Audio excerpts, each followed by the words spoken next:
was this weekend. We missed you, but we were away filming something for you.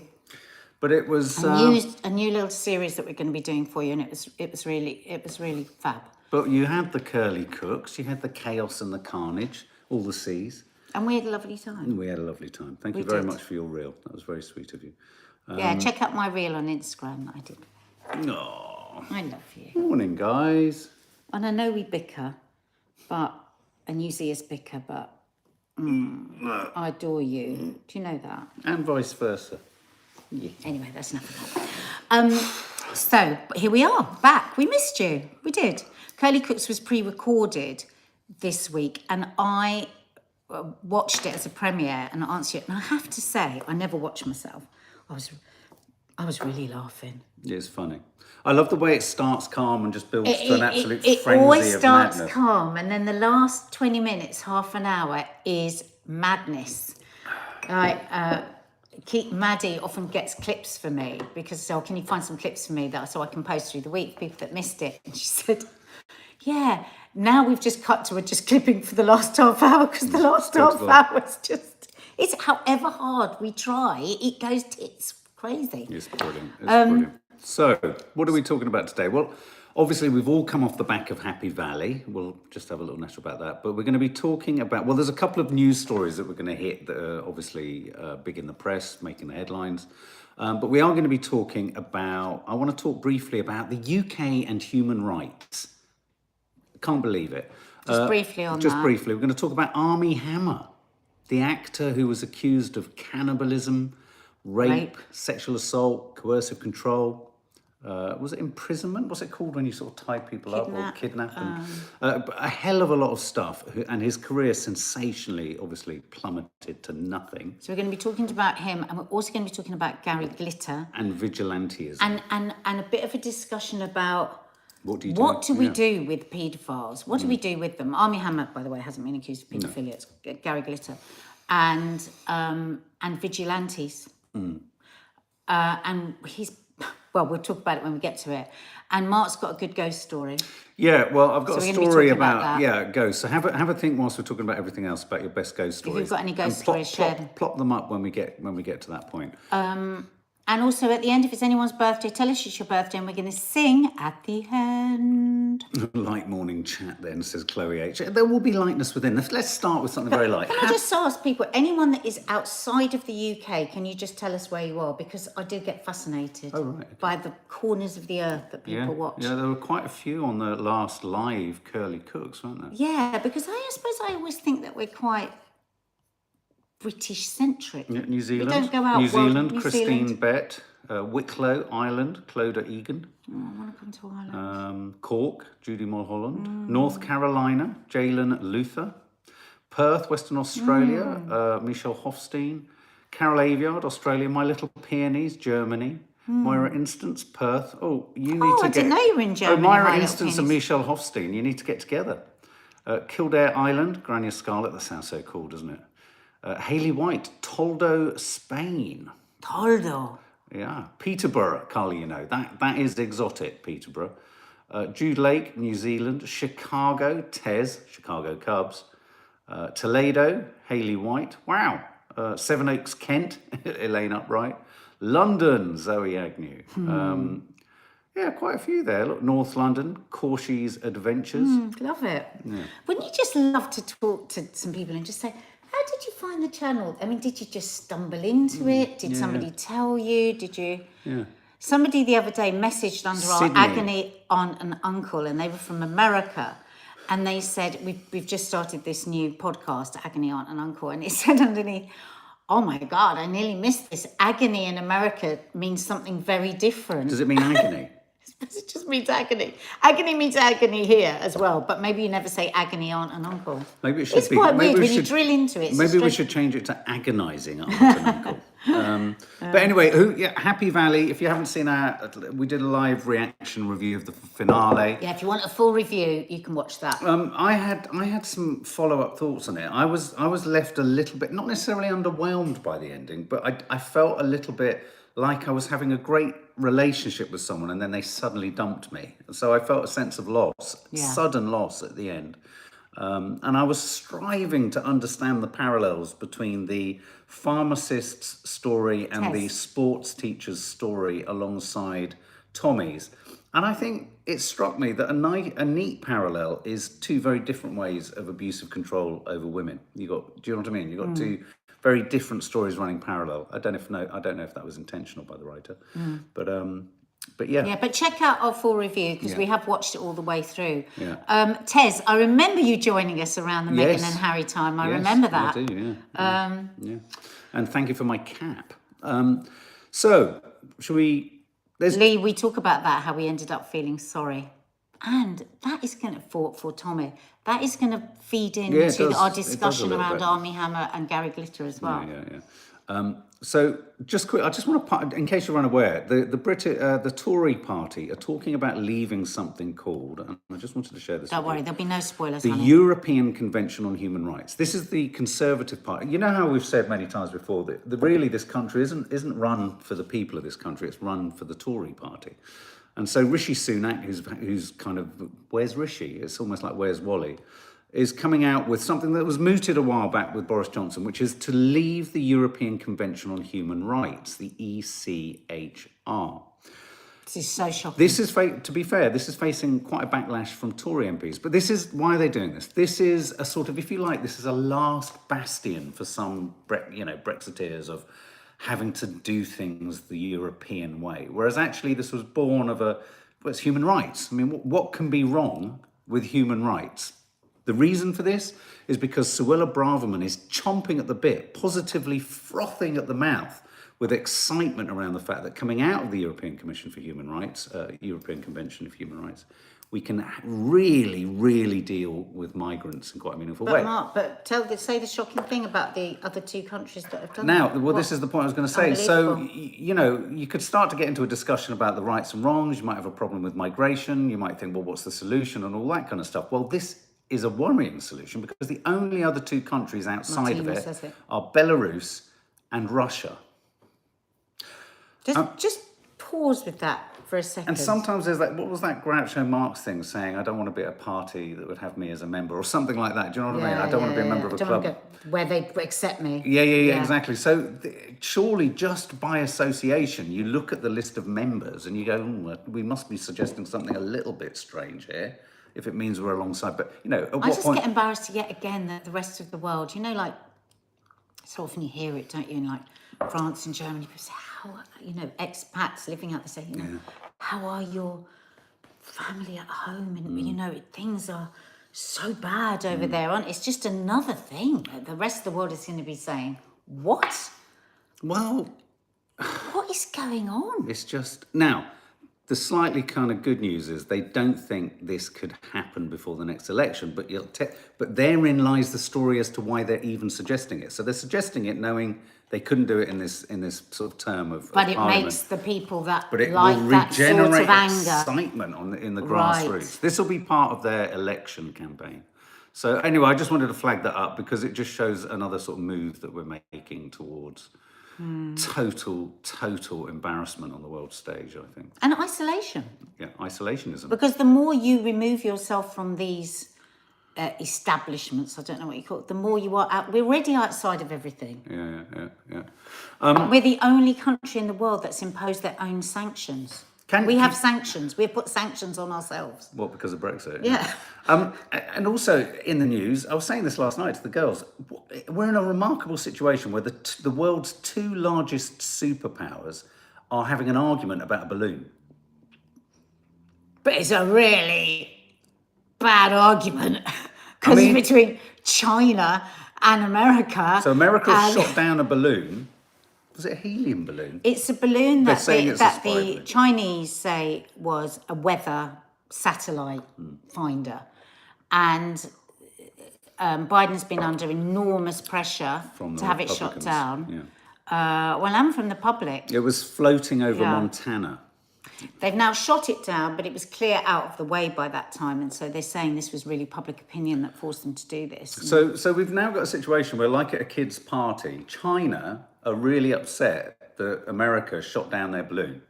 So China's going to respond. And I wonder whether they're going to kick America in the shin or, you know, steal their bike.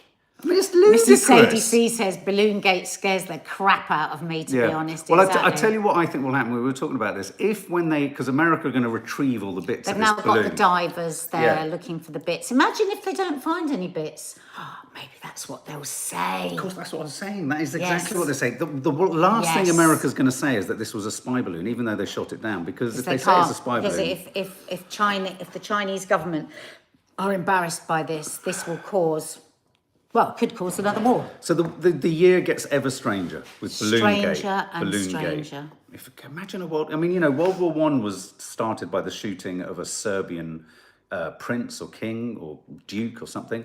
Amazing if a balloon shot down was the reason for World War Three. I mean, you know, There's who'd have always thunk something it? proxy, isn't there? Two awful stories. Awful. Have you heard about Epsom College? We've talked about this a lot within our family. We just keep bringing it up because it's just...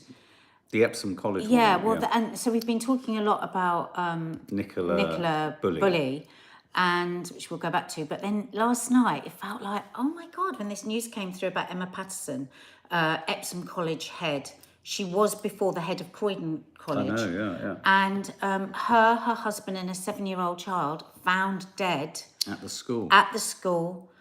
Police saying they're confident that there's no third Which party. must suggest one of them's taken their lives, or Well, that's what it suggests. if no, But if it could be gas, it could be something like that.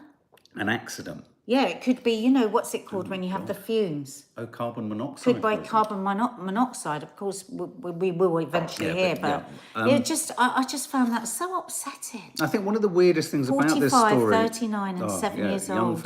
Young family. And one of the weird things I heard on the radio today was an interview with her talking about the joy and challenges of becoming a headmistress. Yeah, she sounded incredibly, you know... She talked about the fact that Such a lovely her husband face. had had to change jobs and they'd had to relocate, and that it was a big, upping of sticks for the family. But she didn't talk about it in a sort of negative way. But the weirdest part As of if she all of would it... in an interview. Yeah, no, but the weirdest part of all of it is that the kids are all going into school today. I would have thought... Are that, they? Yeah, and they're offering psychologists for the kids. But it must be a house. It won't be in the school, will it? Yeah. I mean, if she'd lived opposite, would you expect the... So I would have thought the school would have closed for one day. Yeah. But Right, I want to ask you, what do you guys think has happened? years ago, one of our daughters who was at school, she'd had her teacher teach her on the Thursday, and then she didn't come in on the Friday, and then she died on the Sunday. And it was a really extreme... She was diagnosed on the Friday, wasn't she? Died on the Sunday. It was a really extreme... Fast-moving leukemia, I think it was a wasn't it? leukemia. Yeah. And I mean, I remember the kids were just devastated by that, weren't they? They were just... They did. I think they did have it a went- counsellor. I mean, even now, Maddie will just like shudder at the thought of it. Yeah, absolutely. And so, you know, imagine that school, those kids, with the entire family.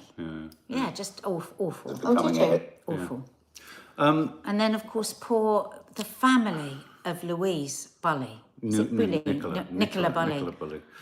Such a strange story. This is such a strange story, and there's a couple of stories that I saw break over the weekend. One of them was that the police were complaining about the dog's dinner that they made of the forensics team made of the river. I think the story might have been nudged out of the press. But there is the suggestion that the forensics team didn't do a sort of due diligence, didn't go about it in the way that they should have done. And the police have said this And already. the local police, said this.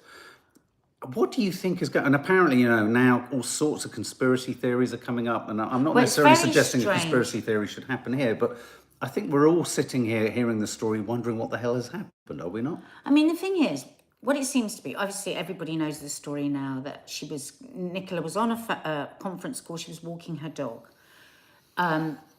Somebody had seen her at 9:20, and then at 9:31 or something, somebody else found the dog. At the point the person had seen her 10 minutes before, she was with her dog. So then the police arrived, there's her phone still logged on, there's the harness of the dog on the Have they spoken to the people she was on the conference call with?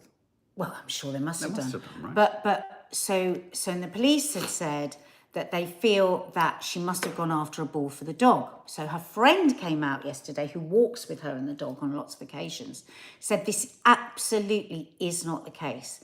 She said And the dog didn't have a drop of water and the dog wasn't wet. A conference call was on mute, says Andrew. The dog wasn't wet. So this friend of hers said she always used to take the ball for the dog, but the walks became horrendous, and I understood this because of Toffee, constantly jumping and barking for the ball. So she said she has not taken a ball for the last 9 months. So she said, this is a life that we're talking about here.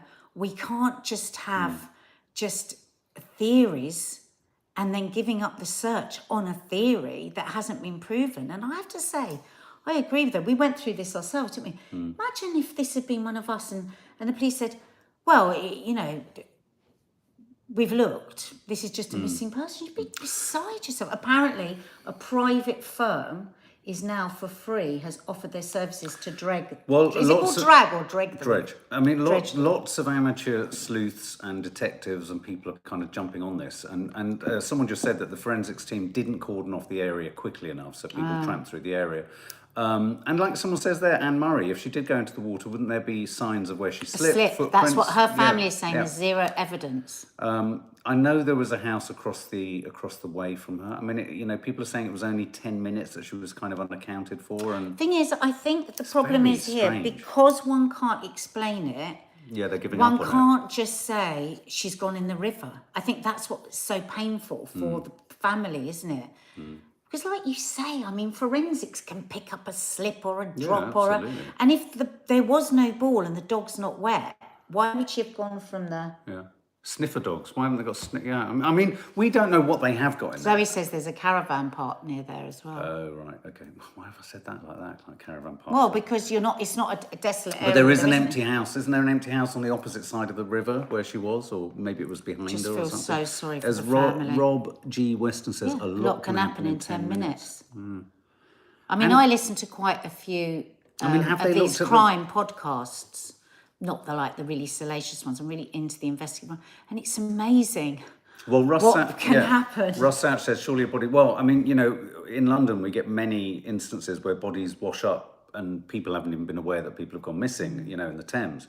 And the thing about water and bodies, it seems, is that they do always wash up. But oh, that's interesting. Tara, she's not gone in the river. Otherwise, the dog would have sat by the riverbed. The dog was running between the bench and the gate. Really? Oh, that dog! Imagine that dog. That dog's seen whatever It's true, actually. Toffee would just, and Chi-Chi would. That's so right. They would just stand there barking at the river. If we'd gone into the river, they must have checked the roads. There must be sort of speed cameras and CCTV cameras on the road. I mean, to check what traffic was coming in. They checked all exits empty. Emma does life. There's a lot on TikTok, but the theory of the husband. Oh, you see, this is what I hate. This is just awful. It's when people start. Yeah, we're not so suggesting dangerous. you are, but no, not you. But yeah, it's so dangerous. I mean, people are going to have all sorts of thoughts, but it's so dangerous to do that, isn't it? With people's feelings, and it's like. Yeah, dash cameras, Sarah. Yeah. I mean, look, here's the thing. They might have been criticised in some aspects, but we don't know the extent to which... And they might not be wanting to release certain stuff because they need to follow certain lines of inquiry that they don't want sort of publicised, because then it would alert potentially someone to the way in which they're investigating. The dog would have got in. If she'd been in distress, the dog would have got in. Because the dog can swim. Yeah. Well, she's a strong swimmer too, they said. Her family have said she's a very strong swimmer. So that story is one of those stories, like you say, Zoe, that just kind of gets under your skin and you're sort of like, oh my God, what? It's haunting, isn't it? Yeah. Anyway, prayers for all of them because, Armie Hammer, if you look at the Popcorn Junkies Instagram account, I popped something up last night. Armie Hammer's given his first interview since all of the scandal surrounding his... I don't know if you know Armie Hammer. He was in Call Me By Your Name. He was in The Lone Ranger. He wasn't necessarily a hugely successful household name, but he was certainly on the ascendancy. Should I get a photo of him? He's also part of the oil magnate family, the Hammer family. I think there's a gallery in LA called the Hammer Gallery. I think we've been there in the past. But these are all the allegations of cannibalism. So very, very wealthy family. Yeah, cannibalism, sexual assault, bondage, rape, lots of accusations and lots of scandals surrounding him. We'll hold it upwards. Yeah, that's Armie. Yeah. That's him. You might recognise him. But he's given, well, so why are we talking about this? He's given his first interview, and why is that significant? Why should we give any sort of press time or airtime to that? Well, he's talked about, and this for me is kind of like, for me, what's interesting about the story. He goes through step by step a lot of the accusations, a lot of the social media exchanges. He debunks or has evidence to prove that, or suggests that some of his sexual encounters with some of the accusers were consensual. He admits to being into BDSM. Is that bondage and sadomasochism? Is that what it stands for? But he talks about the fact that he was abused when he was younger by a pastor, sort of religious person. And he talks about how that kind of hardwired into him this control submissive kind of dynamic that he's then brought to some of his relationships. And he does also talk about a line which you thought was interesting, didn't you, Nadia, where he admitted that there was an imbalance of power between him and two of his accusers. And what I suppose, in a sense, why we've got this and the Gary Glitter is, can you explain behaviour like this? Though he's refuting a lot of the worst allegations, but can you explain his coercive control, etc., due to childhood trauma? That's the kind of question I think is interesting. Because someone said under our post on Popcorn Junkies that lots of people experience trauma and lots of people don't then enact it on others in a sort of negative and horrible way. But some do.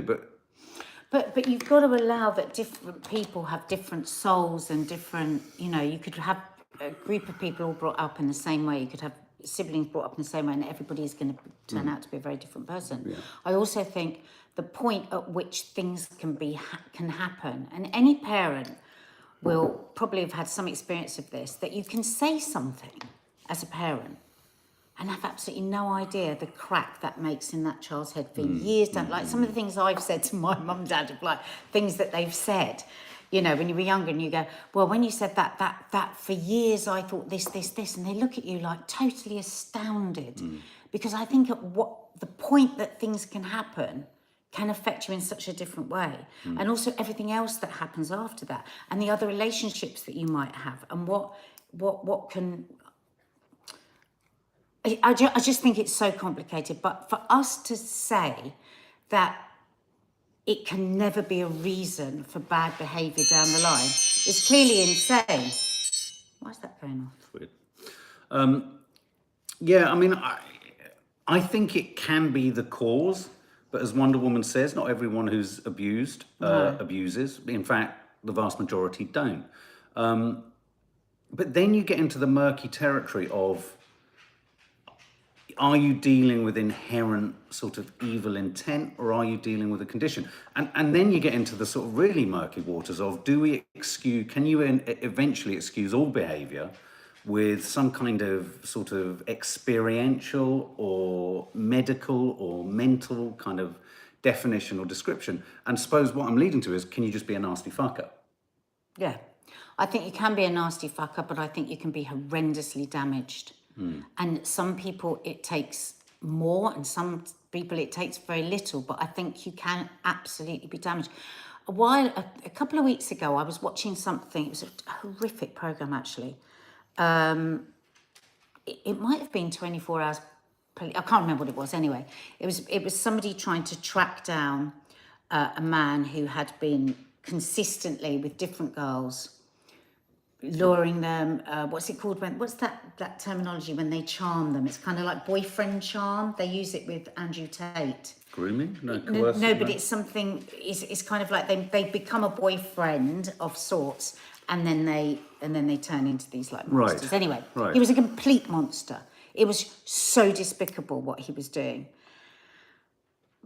But the thing that also interested me that wasn't mentioned at all in any way of what could be going on with this guy was, you have never seen like self-harming scars like it that must have gone over years and years and years. His arms were just a mishmash of just like terrible self-harming. Right.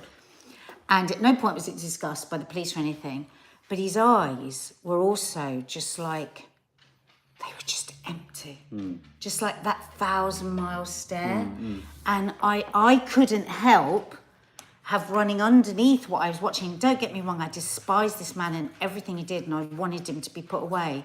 I couldn't help thinking all the way through, what's happened to you?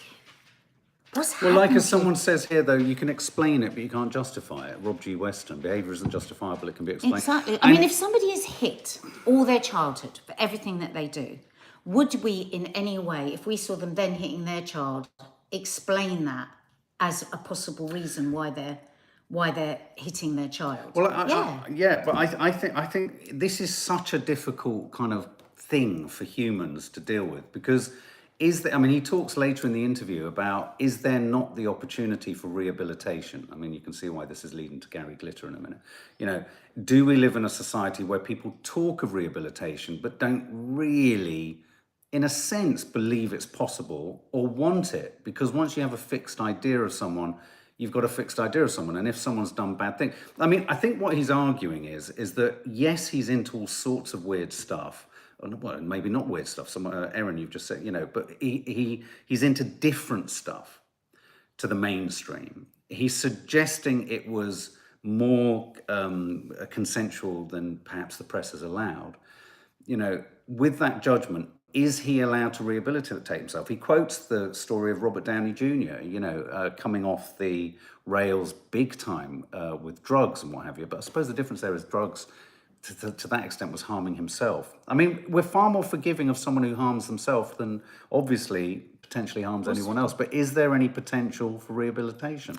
I think, I've said this before, unless there is room for people to take responsibility for their behaviour, work, and Robert Downey Jr. is a brilliant example of this. Time and time again, he went into prison. Time and time again, he failed. Yeah. And then eventually, he got himself straight. He got himself sober. He invests in other people and helping other people. Well, he's had an incredible career. He's mentoring Armie out. He's a good husband, father.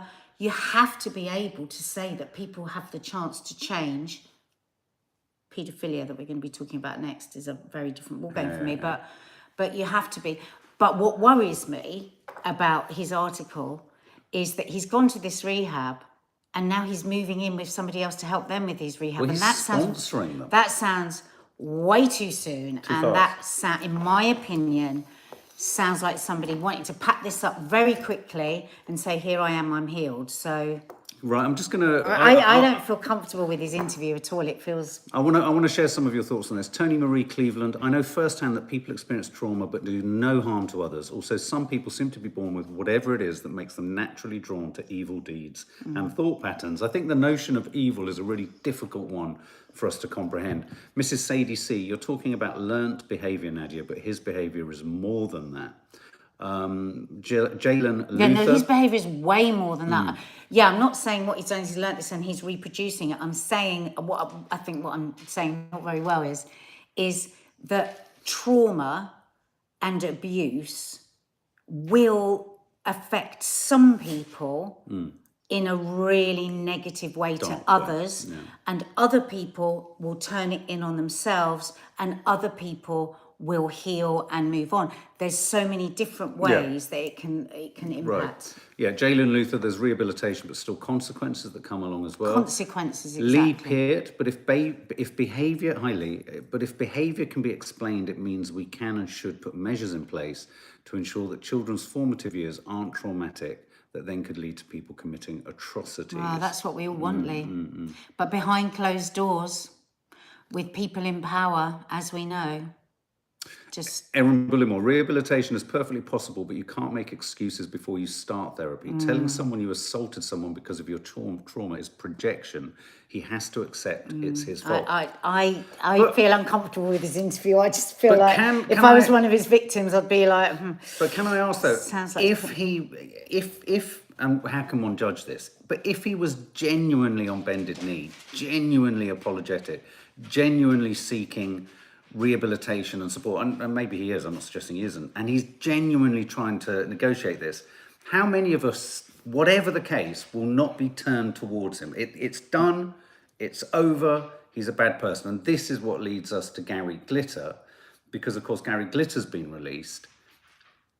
And I have such strong feelings about this that there's no grey area. I just think he was released 8 years early, did not engage in child sex offensive. 8 years early? I think 8 years. No, He you was sure? sentenced to 16, and I think he came out after 8. I think that's right. Yeah, let me just triple check.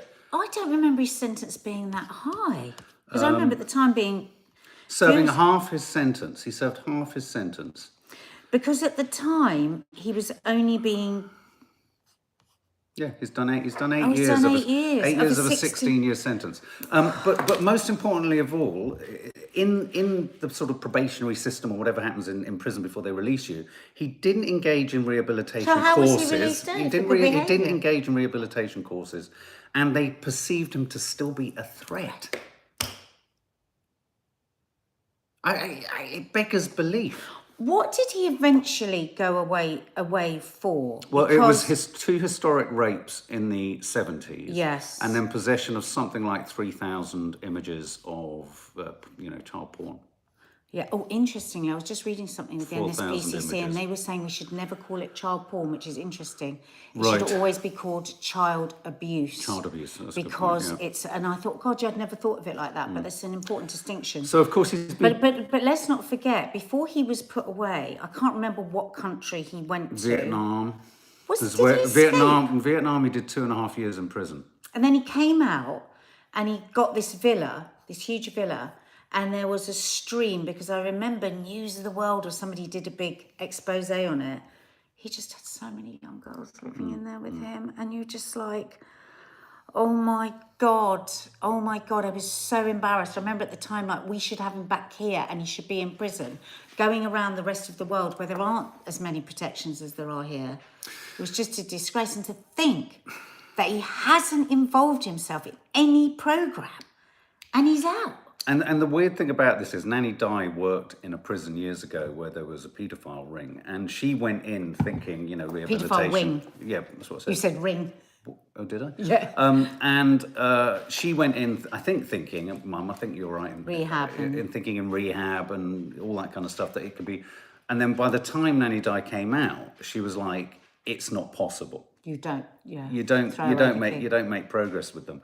Now, I'm not drawing a comparison here to the people, but when the government sort of gets, froths at the gills with excitement about flying migrants to Rwanda, someone's just suggested it, I think, Faith, why don't we just put them all on an island, or put them on a sort of, some kind of community which is away from everyone else and has zero sort of Wi-Fi. I mean, my nan in her later days, when she hit her 90s, said, I want to buy a gun, Marky, and I want to become a vigilante and shoot them, because it doesn't matter if I go to prison.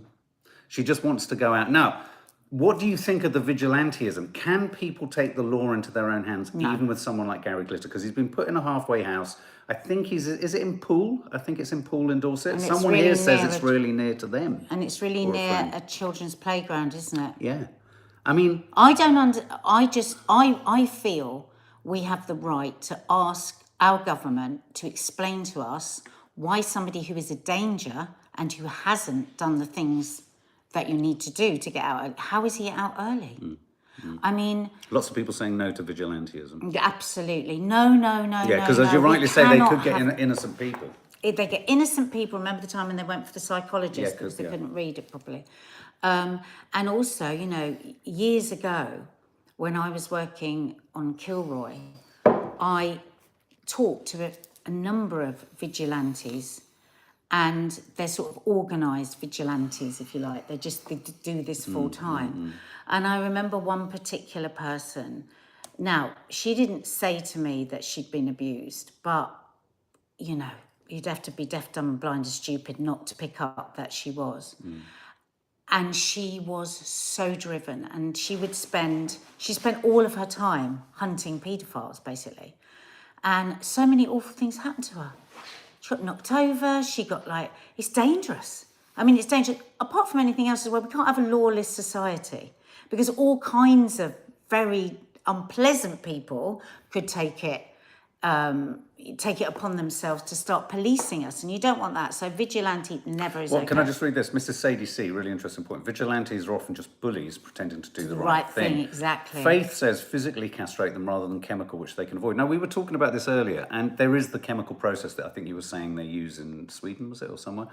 The thing I've got, the issue I've got about the whole castration thing is that, yes, I think it's thinking it's just a sexually sort of about power. aroused thing. Whereas, yeah, like with rape, it's often about power rather than the sex act. I think there's a complicated aspect of in paedophilia where it's a compulsion to have relationships too, or to relate to children. So, that aspect of it is not necessarily going to be dealt with through castration. And You get that. but I just hear, yeah, does the paedophile next door need our help? How I personally, coming back to the rehabilitation thing, I don't think it's possible. And I just wonder whether there needs to be some kind of law where if you conduct a crime of sorts against, with what do they call it? Child abuse images, you're in prison. And then you have a sort of halfway prison where you're not allowed to interact with the rest of the public. I mean, surely there has to be some aspect of not allowing you to be in the public realm, potentially coming into contact with children. I mean, I think what that solution is, I don't know. How humane, you need to make that solution is, I don't know. Because apparently my mum said that the paedophile wing they were all so well behaved. They got all the kind of advantages. They would be the Very manipulative. Yeah, they would be the assistants in This libraries and all that kind of person stuff. from the NSPCC, this article, this is from years ago, but it was off the back of that documentary on Channel 4, Does the Paedophile Next Door Need Your Help? And this person from the NSPCC says, the manipulation, the absolute manipulation. And it's often a paedophile, they're often like, when they finally get caught, they're often very feeble and old, aren't they? Have you noticed that? They get away with it for so fucking long that usually by the time they're caught, they are almost, these shaking old men. And as your mum said, then very compliant in the prison and, model behaviour. Potentially, so they can get back out. A strategy. I mean, I remember years and years ago at some award ceremony, interviewing him about something, and there was a weird aura around him. And then I remember at one of the points between his sentencing, when I think he was in this country and hadn't actually been convicted, I remember seeing him in Soho standing, I mean, this is quite literally standing in a doorway. And he's very sort of recognisable, he has his bandana over his sort of bald head and his faces. How did you feel about him when you saw him? I just was shocked, and I felt absolutely disgusted. And it wasn't like he wasn't allowed to be out. He was allowed to be out. But, and I think he's got somewhere in central London where he lives. But it was just, you just think, I can't, my idea of rehabilitation flies out the window at this point. I just don't think you can. Here he says, look, there is a tendency for those who do abuse children to cover it up, be very manipulative and devious. Selfishly, they don't want to end up in prison. Altruistically, they don't want to cause harm. They want help. And we need to these are for people that have reached out, who are having thoughts about children and don't want to act upon Well, I think that's interesting. So this is always a really contentious argument because we all get so upset so quickly when paedophilia is brought up. Oh, sorry, can I just have that? When paedophilia is brought up and people tend to do this thing, put them on an island, string them up, castrate them. None of those things are ever going to happen, okay? That's not going to happen because we can't treat human beings like that. But what that does is it stops the conversation that we need to be having, which is uncomfortable. And if somebody, and there was a brilliant Louis Theroux documentary on this, if you do have people that are saying, I'm having these thoughts and I don't know what to do, if we just say, la, la, la, la, la, where is that going to end up? But I like the way in which, in this country, I don't know where it was, which country was it, where they had an advertising campaign, where they appealed to people who perhaps had tendencies towards, child abuse and what have you, or thoughts around children. They were appealing to people who hadn't done anything to step forward. And so in a preemptive strike, they try and treat them from the front end before anything awful happens. Now, I think there's some This is what there's they- some thought in that kind This of is makes what this sense. person from the NSP says. We need to be looking to develop many more services over the phone and face-to-face to help the individuals understand their behaviour, control it, and make sure they have sufficient strategies in place to ensure they don't act on the behaviour when they're in situations of stress and depression or whatever the triggers might be for them. Now, Can I just come off that now for a ultimately, minute? what do we all want? We want fewer children to have to go through these horrors. Well, no children. Or we want no children, but that's a dream. That's never going to happen where we have no children.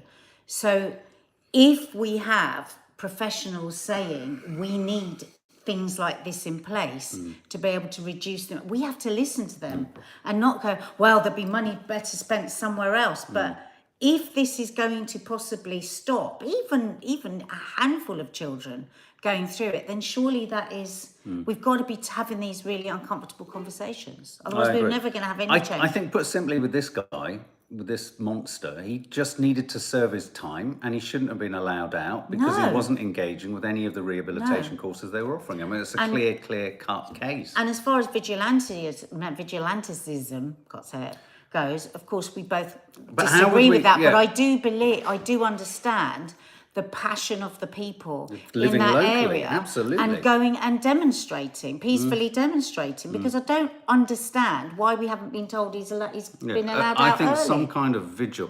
Rob G. Weston, Mark, problem as an ex-cop, a guy came in to say, I have this feeling and I'm scared of what I might do, but because he hadn't done anything, we couldn't do anything. You see? That's interesting.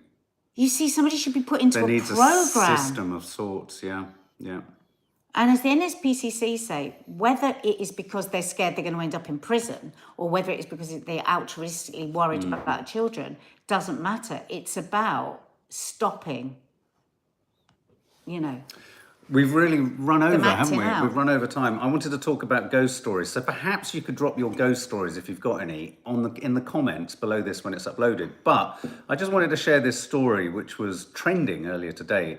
Ghost of black-eyed girl stalking walkers in UK beauty spot has been confirmed by a drone. There's drone footage of a girl with no eyes, or with black eyes, wandering around in Cannock Chase. And apparently there have been observations of this girl since the 1980s. The belief being that there was a burial site there for people, I think, who died of, was it diphtheria or some disease where effectively it attacks the eyes.